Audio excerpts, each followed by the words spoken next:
Yahoo could have been the most valuable company in the world. It was once the most visited website on the internet. They were worth $128 billion. And in the late 90s, they had the chance to buy Google for just $1 million.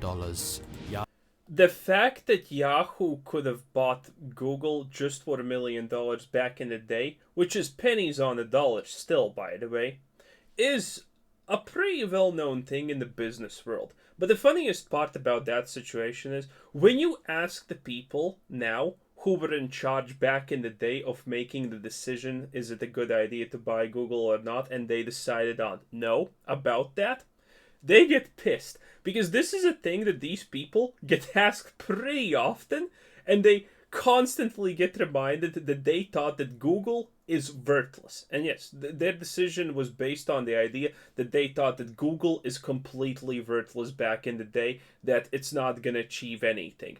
It's pretty funny, honestly. Yahoo said no. Welcome to the dramatic rise and fall of the original internet empire. And by the way, yes, Yahoo, believe it or not, was an absolute empire back in the day.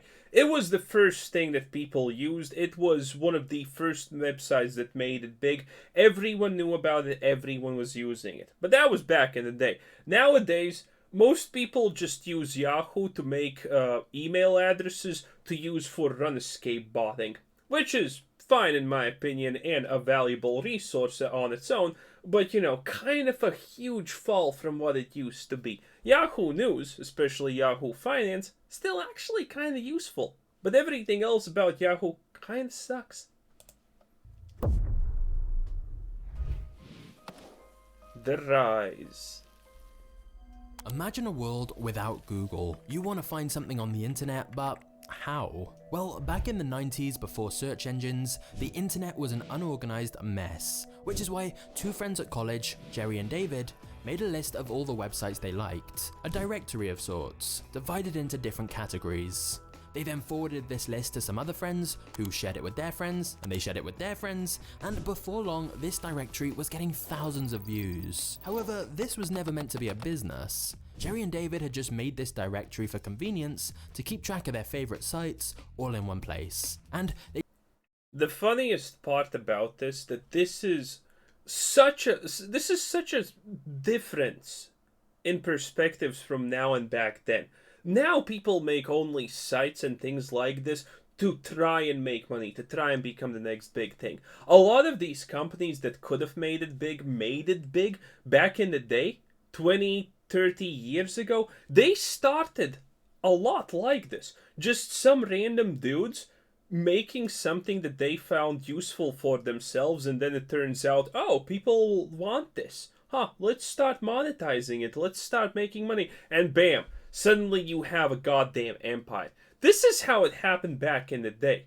It is almost unbelievable that it used to happen like this, considering again how nowadays it happens, that no one does anything out of kindness or just flat out goodwill.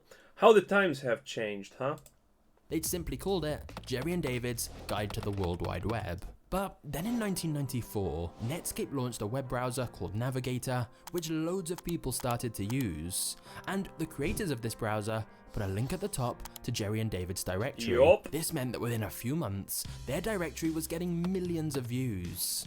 And yes, their initial success, I know about this part by the way, their initial success was just pretty much luck, because they didn't push for this, they didn't account for this, it just was luck. Huge unreasonable luck. Which sounds great, but actually it meant that Jerry and David needed to invest in servers so they could handle all the traffic. They also needed to hire people to sort through all the new websites people were submitting to their directory. Thus, Jerry and David realized they had no choice. If they were going to keep this going, they had to make it a business. First decision, they needed a proper name for the business. So they opened up a dictionary to try and find a catchy sounding name to use. They stumbled across the word Yahoo, which was defined as a boorish, crass, or stupid person. The fact that someone unironically opened the dictionary and tried to find a good name for their business, and then they found the word Yahoo, I thought it was good is kind of also mind-blowing in my honest opinion. Found this amusing and exactly the fun vibe they were going for, so the name was set. Now, Yahoo officially claim that this stands for yet another hierarchical, officious oracle. But the truth is that the name Yahoo came. Okay, I bet most of you didn't even know that Yahoo stands for something. I knew it stands for something, because I have heard this before, but I did not remember this at all. I heard that like a couple of, I don't know, maybe 10 years ago or something. But yeah, the more you know. First, they just came up with this weird acronym afterwards. Next, Jerry and David had to figure out how to make money from their directory, which actually wasn't that hard. Yahoo had become the entry point to the internet for most people. After all, the internet was this new confusing thing, and Yahoo was the most user-friendly way to find different websites. So, as a result of having all this traffic, Yahoo had plenty of companies willing to pay them to have banner adverts on their sites. But then the Yahoo team had a crucial realization. Because they could see the data of which categories and websites people were clicking on most in their directory, they were perfectly positioned to build products and services people wanted. Rather than just link people to other services, they could build their own services. That way, they could get even more page views, which meant even more money from advertisers. Imagine being in this position at the time when the internet pretty much just took off and became more or less accessible to the public. That's insane. That's how you become a new conglomerate. That's how you become, what's the oil company's name? Shell? No, not Shell. Shell's just a part of it. BP Oil or whatever it was, I forgot the name. But that's how you become a new conglomerate. By doing something like this, by privatizing a whole goddamn sector. For example, they could see a lot of people were clicking on chat room websites, so Yahoo built their own chat rooms and linked to those instead. They soon launched their own services for shopping, file sharing, games, sports, finance, and lots more, because they could see these were the things users were clicking on most often. Of course, a company with a traditional organizational structure would never have been able to build and maintain all those different products. So instead, Yahoo hired as many people. That's a lie, by the way. That is a complete lie, because if you are, okay, so this is how company structures essentially work. You have the CEO, and then you have the people under him. It depends on how you're going to have people under him, but usually you're going to end up with departments that do X things. And if you're Yahoo, you can easily have a sports management directory department and a head of there, and they do things, and you can have a department for everything. So a traditional system of governance in a company like Yahoo was completely available and possible. People as possible and group them into different product teams. And each team had a leader that acted like a CEO. In other words, Yahoo was like a completely classical business model. Collection of different startups, each focused on a totally different service. By the year 2000... Wait. Yeah, this is completely normal. Even back at the day, yeah, you had different sections doing different things, and every section did things depending on what they needed to do. This is completely normal and was completely normal for almost ever. Yahoo had 400 different products and services. You could use the internet all day and never leave Yahoo's websites. As a result, Yahoo's original service, its directory, accounted for less than 20% of the site's total page views. Over 80% of traffic to Yahoo was going to all these other things they developed. In other words... Okay, I have an actual question already. You have already put yourself in a position that is absolutely a juggernaut. How the hell do you fail this? Because the way this is presented now, they kind of did everything right. I don't know these parts of the story. I just know the funny tidbits about Yahoo that he mentioned at the start. But I actually don't know the story, the details about how they actually did things. Currently, it sounds like they were right. And they did everything okay. So how the hell did they actually fucking fuck it up?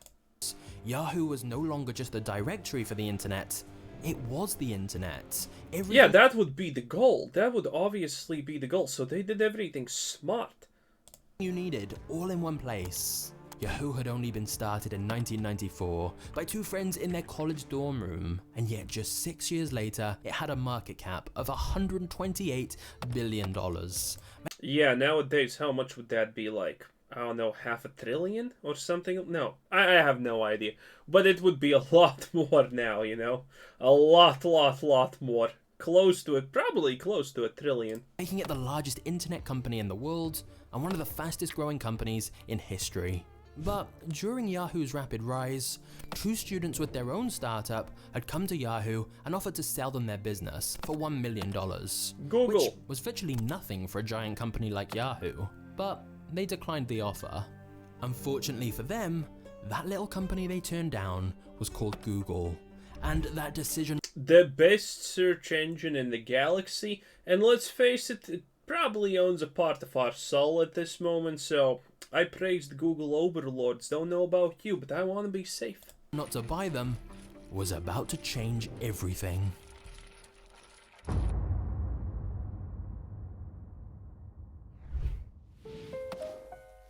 Is it gonna be just absolutely neglect? Is it just gonna literally be neglect that they think that they're at the top of the world and they don't think anyone can even try to rival them? When the dot-com bubble burst and the stock prices of internet companies came crashing down, Yahoo was hit hard. Yep. Investors lost confidence in them, and lots of Yahoo's biggest advertisers either reduced their ad spend or went completely bankrupt. Worse still, because there were now so many different sites on the internet, having a single directory that had to be manually updated just wasn't efficient anymore, and Google had created a much better system to help people find things faster. As a result, Yahoo realized lots of their users were now going to Google instead of Yahoo. So, just a couple of years after rejecting the chance to buy Google's entire company, Yahoo went to Google to make a licensing deal, where they would integrate Google search into Yahoo's website. The idea was that this way, people would still come to Yahoo's homepage instead of going straight to Google. And in the short term, this made sense. In the long term, this was another disaster. Yahoo users really loved Google search, and by having it on Oh my god, they advertised their biggest... they advertised their biggest competition. This is how it ends. Yahoo's site, it was actually giving Google free advertising. Yep. Not just that. Yeah. Oh my god. I didn't even think about that, honestly, at the start. Yeah, licensing deals are so... It's kind of double-edged, honestly, licensing deals, especially of this kind. I'm pretty sure that they most likely felt extremely under pressure and they needed to do something radical, and they did not have any more resources to just, copy Google or rival Google in a traditional way. So they kind of decided, hey, we're going to do licensing because that's probably the easiest solution for now that we can do. And yeah, that probably completely destroyed them, huh? But Google had introduced ads in search results, using a clever algorithm to match the right ads to the right search terms, which basically meant Google's ads were more relevant for users, more cost-effective for advertisers, and more profitable for Google. Google then reinvested those profits into doing deals with other big internet companies, like becoming the default homepage of the Firefox web browser. Wait, is that even relevant? I don't remember this, and you need the year, but did Firefox actually have a huge market share back at that time? It was probably just a startup or something like that. I have seen the video where it's like internet browser popularity over the years. Firefox has never owned a huge market, or was it actually? I don't remember this, but this needs a bit more explanation. And suddenly, Google was in a very uniquely powerful position. Their search ads business was so profitable and effective that the more money Google spent on promoting their search engine, the more profits they made on the back end from search ads. So they had even more money to spend. In comparison, Yahoo's banner ads were much less effective and profitable. So Yahoo's profit margins were a lot smaller. And advertisers started moving their marketing budgets to Google instead of Yahoo. In other words, just a few years after Yahoo had passed on the chance to buy Google, Google was now stealing both Yahoo's users and advertisers at a rapid speed. Yahoo knew they needed to do something drastic, and so they went back to Google and asked how much it would cost to acquire them now. Google said they wanted $1 billion. And Yahoo eventually agreed to this. What? But by that point, Google had upped the price to $3 billion and then $5 billion. The deal just wasn't going to happen. After this, Yahoo removed Google from its site completely and built their own search engine to directly compete. Yeah, but Yahoo's search engine even nowadays is just kind of used for porn, I'm pretty sure. I'm not sure if this is a meme or not, but people do say if you want to find porn, then you should use Yahoo. I have unironically heard that multiple times. If you want to search for porn, because, for some reason Pornhub or X videos are not just good enough for you, you can just use Yahoo because it's gonna find what you're looking for. It's the most optimized search engine for porn in the world. Even Google can't compete. But it quickly became clear Yahoo had already lost the search war, and its directory was becoming less useful by the day. So if Yahoo wanted to maintain their dominance, they needed to focus their attention on their other services. And by the way, if anyone's wondering if Google can fail, yes, Google can fail. Because Google already has antitrust issues in the form that, for example, if you are Googling something, in a lot of situations, it will just literally give you a snippet of what you are looking for. You're no longer clicking on a website, and that's what websites want, honestly, when they are on Google and they're findable on Google. They want people to click on them and go into them so they can actually do business like that, right? The goal of a search engine is for companies that are in the search engine, for the search engine to funnel users to it so they can make money and so on. But Google now is doing this thing that, when you're searching for specific things, you can actually just literally find a snippet from a website. You don't actually need to go into the website. And this is where the antitrust comes in when it comes to Google, in the form that companies need to agree for Google to actually do it. Because Google is the only search engine people in reality use nowadays. Like DuckDuckGo committed complete PR suicide recently, so no one's using them any longer because they're no longer free. Free from, censorship and whatnot. But Google has this thing where if you want to be on it as a website, you need to agree that the Google searches can display the segments of their website without actually directing to their website. And if you do not agree with that, you're just not going to be in the search results. So yeah, this is an antitrust thing for Google. One big opportunity for Yahoo to do that came in 2006. Yahoo executives sat down for a meeting with Facebook founder Mark Zuckerberg, and a deal was agreed for Yahoo to buy Facebook for $1 billion. Now, Zuckerberg didn't actually want to do the deal, but his board of directors and investors told him that if Yahoo offered $1 billion, he had to take it. However, at the very last minute, Yahoo tried to lowball Facebook and said they could only offer $850 million instead. This negotiation tactic backfired massively. Zuckerberg left the meeting feeling delighted. His board had told him if they offered $1 billion, he had to take it. But they'd offered less. So Zuckerberg turned the offer down, and he got to keep running Facebook himself as an independent company. Once again for Yahoo, by trying to save a few $1 million, they ended up missing out on a company that is today worth around $1 trillion. Admittedly, Facebook's kind of collapsing. I'm sorry, Meta is kind of collapsing to a degree because no one wants to be stuck in the Zuckerberg metaverse where he is your literal god. Yeah, people are kind of not happy about it. Also, he has wasted literally billions on something that looks worse than Second Life, which is like a 20-year-old game or something like that. The craziest part is that Yahoo literally made hundreds of acquisitions and mergers, including $5.7 billion for a site called Broadcast.com. And yet, they turned down Facebook and Google. They also missed out on deals for eBay and even YouTube. Just imagine how different the internet and the entire world might look if Yahoo had bought those companies when they had the chance. The people who were making these decisions are 100% gonna go down in the annals of history as some of the most incompetent people ever. Considering their acquisition history is this large, turns out, did not know that. It's fucking a miracle that they thought that Google was useless. Maybe you'd be watching Magnates Media on Yahoo Video right now instead.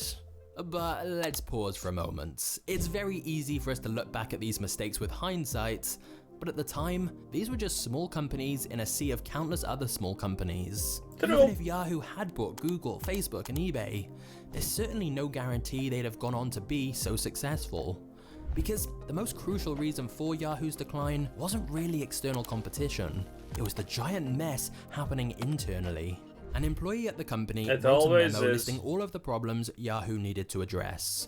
This later became known as the Peanut Butter Manifesto, because it used the metaphor of spreading peanut butter to describe how Yahoo was spreading their resources way too thin. The employee wrote how Yahoo were trying to focus on everything, and thus focusing on nothing in particular. The most damning example of this was that on a company retreat, employees were asked to write down the word that first came to mind when they heard a company's name. For Google, everyone wrote search. For PayPal, they wrote payments. For eBay, they wrote auctions. For Yahoo, everyone wrote something different. Nobody inside the company knew what Yahoo was or what it was trying to be. The memo also pointed out that Yahoo had too many people with overlapping responsibilities. For example, Yahoo had acquired a photo sharing site called Flickr, yet they still had a totally separate team working on a service called Yahoo Photos, which did the same thing. Basically, treating the company like a group of startups had fueled its growth, but now it was sending the company into chaos. Yahoo was segregated into all these little independent. This seems a little bit like a non-issue to a degree. For example, Volkswagen for cars. This is a really good example, I think. Volkswagen Group owns so many things that are in direct competition. For example, Volkswagen Group owns Lamborghini and Ferrari. Or wait, maybe they didn't own Lamborghini, but they own Ferraris and they own some Mercedes-Benz, maybe? No, don't remember. But they essentially own so many different cars that are in direct competition to one another, and that doesn't even that's not even a problem for them, you know? So things like this are not necessarily bad. Volkswagen Group does not give literally two shits about that. For example, that everything they own is in direct competition with everything else that they own. It's still making them money, and they're quite happy about it. So the fact that Yahoo is doing things like this is also not exactly a problem. It's most likely the fact that they are just doing it very inefficiently. Disconnected teams, rather than being a united company with a cohesive vision. The different products and services even use different. That's also a meme. Most giant companies are absolutely 100% not united at all. In fact, in most big companies, groups kind of are battling each other because they can be sometimes in direct opposition of one another's goals. For example, the finance department can actually have a goal of reducing some kind of inner bloat, and they decide, for example, to cut off marketing because they don't feel it does enough.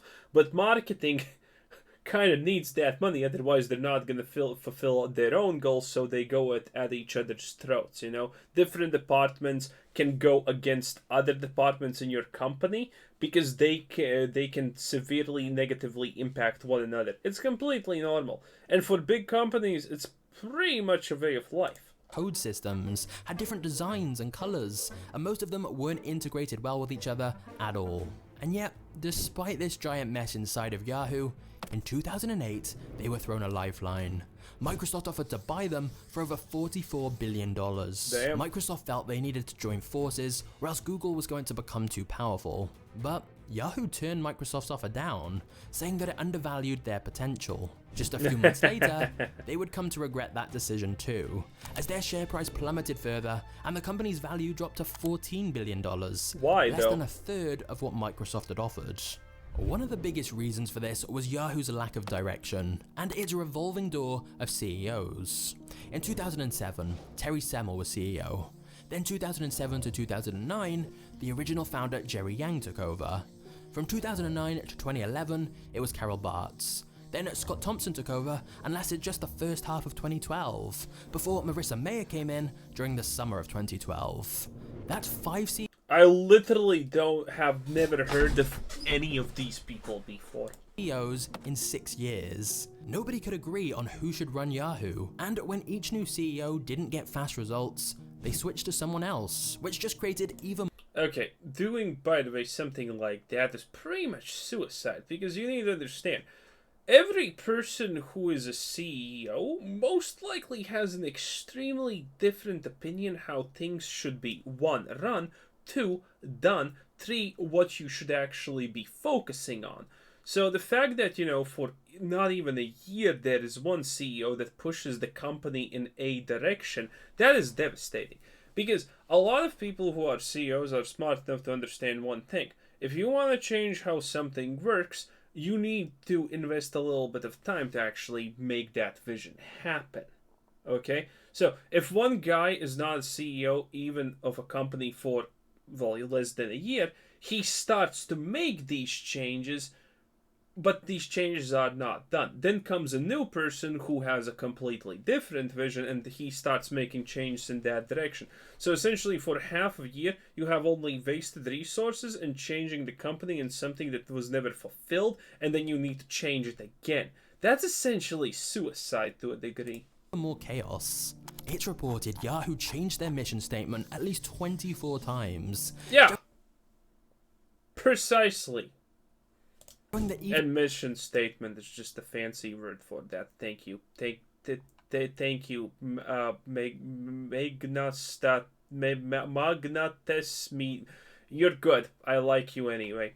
Upper management had no idea what Yahoo's plan or vision actually was. All this turmoil meant Yahoo was very indecisive, and thus they were slow to adapt to the rise of mobile internet. Yahoo's phone apps were embarrassingly bad compared to rivals, and this meant Yahoo's most popular services, like Yahoo Mail, started losing users because people started using email apps instead of Yahoo's websites. It also didn't help that Yahoo introduced an internal rating system for employees, where managers had to rate a That sounds... Oh my god, that is a dumb idea. Certain percentage of their team as exceeding their targets and a certain percentage as missing. So even if the whole team had done really well, some people had to get bad ratings. The idea was that it would help weed out the less talented employees and help Yahoo become more efficient. But in reality, it made employees feel like they were competing against each other. And we have heard this already before. Systems like this almost usually always fail. Now, I am actually for these type of things because as business analyst I will always fucking argue to get the useless bunch of retards fired that need to be fired. But if you constantly run this, people are just gonna be like, oh, is it my time to actually go now? Because, everyone else has already been churned. That's gonna be on everyone's mind. Like, if you do this for a year and then a second year, that could be fine, right? But doing it constantly is gonna 100% destroy you. Created a cutthroat culture where people would backstab each other rather than collaborate as a team. But the biggest reason of all for Yahoo's sudden decline is actually pretty simple. Before we get to that, I want to tell you about today's video sponsor, Masterworks. If Yahoo represents the old internet, Masterworks definitely represents the new. We have already talked about Masterworks. When the first time the people lose money on Masterworks, we're gonna see what actually happens with the company. So we're skipping this. I think it's fine if you want to risk it, honestly, but well, yeah. I think this company may not survive the first time they actually start losing money. If that happens in the art world, I honestly don't know. By 100. Oh. Countless other incredible artists. No matter what your budget, you can start work and then divulge and most space the SM almost triple the pieces yourself. Just launched, its directory solved a genuine problem. It made the early internet much easier to use. But as soon as search took over and replaced the need for a directory, Yahoo never really found its purpose. It was the epitome of jack of all trades, master of none. Yahoo did loads of things very averagely, but it was no longer the best at anything. Eventually, all their hundreds of products and services got beat by better alternatives. Yahoo Shopping got beaten by Amazon. Yahoo Messenger got beaten by... They had Yahoo Shopping? I didn't even know. WhatsApp. Yahoo Mail overtaken by Gmail. Yahoo Answers by Quora. All these fuck is Quora? The fuck is Yahoo Answers? Companies focused on being the best at one specific thing before expanding into other areas, whereas Yahoo no longer had any clear identity. At one point, Yahoo truly was the king of the internet. But through a combination of bad decisions, indecisiveness, mediocre products, fierce competition, and poor leadership. You know what's the most interesting thing? The reality is there's usually a lot of companies don't actually have a position for this because this is what top level CEOs kind of just do on their own. In a lot of cases, sometimes this is completely false, by the way, but in a lot of cases, in companies, there are specifically people, and if the company is smaller, there are like high ranking people in prominent positions who constantly actually look at the competition to see if they're starting to do something that you need a piece of. How the hell did no one look at Google and think, oh man, we should probably do that or something like that? It's kind of insane. Because in the tech world, if something starts to explode, nowadays at least, everyone just instantaneously copies it. I mean, look at TikTok. How fast did Instagram try to become TikTok? How fast did YouTube try to become TikTok? It only took a year and yeah, everyone was already copying it. They'd lost it all. In 2017, Verizon bought Yahoo for $4.48 billion, which is less than 1/10 of the price Microsoft had offered them. But Verizon couldn't revive. That's like that's not even 1/30th of the original price that he mentioned at the start. Yahoo either, and it was sold again in 2021. Of course, Yahoo still makes money. In fact, several of their products, like Yahoo Mail, still get lots of traffic. But the moment Jagex bans RuneScape bots, Yahoo Mail is over. It's donezo. That's mainly from people who set up their email address with them years ago and just haven't updated to an alternative yet. Without some kind of radical innovation, Yahoo looks likely to gradually fade away into obscurity. Which raises the question, what will be the next big internet empire? And to me, no clue. The answer could be ByteDance, the Chinese company that owns TikTok. What? No, Chinese companies will always self-destroy. They artificially bloat their stock price evaluation. They artificially, well, not artificially, they literally lie about themselves to make a more appealing for Western investment. And they kind of self-destroy. Anyone who says that China is the future of some kind of investment technology or whatever, they're just kind of biting the hook there because it's most likely A, a lie, or B, just flat out not true. Well, also BlackRock told everyone to invest in China so they don't lose money, so maybe there's a point to it, I don't know. Anyway, thanks for watching. Subscribe if you haven't already. Have a nice day. Bye-bye.